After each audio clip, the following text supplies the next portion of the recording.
Taste the Daily. இதில் படுகாயமடைந்த நபர் சிகிச்சை பலனின்றி உயிரிழந்திருக்கிறார். இது குறித்த கூடுதல் தகவல்களை செய்தியாளர் குணசீலன் வழங்க கேட்கலாம். வணக்கம் குணசீலன், கூடுதல் விவரங்களை வழங்கலாம். வணக்கம் சுரேஷ். மயிலாடுதுறை அருகே நீடூரில் நேற்று மர்ம நபரால் பட்டா கத்தியால் வெட்டப்பட்ட இளைஞர் சிகிச்சை காலை உயிரிழந்தார். இளைஞரை கத்தியால் கொடூரமாக வெட்டிய நபர் உள்ளிட்ட தப்பியோடிய இருவரை போலீசார் 4 தனிப்படைகள் அமைத்து தீவிரமாக தேடி வருகின்றனர். மயிலாடுதுறை தாலுகா நீடூர் மாதா கோயிலை சேர்ந்தவர் முகமது ஹாலிக், வயசு 36.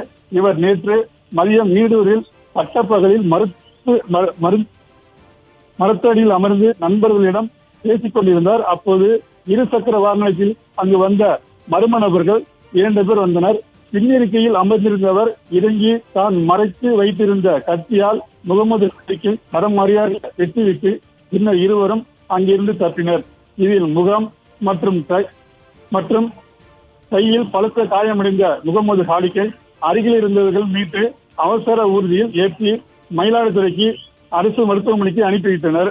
அங்கு அவருக்கு முதலுதவி அளிக்கப்பட்டு கும்பகோணம் தனியார் மருத்துவமனைக்கு மேல் சிகிச்சைக்காக அனுப்பி வைக்கப்பட்டனர்.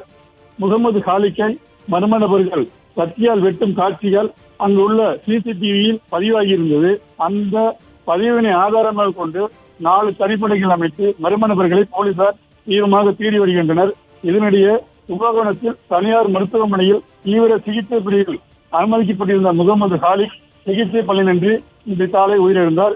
இச்சம்பவத்தால் நீடூரில் பரபரப்பு நிலவுகிறது.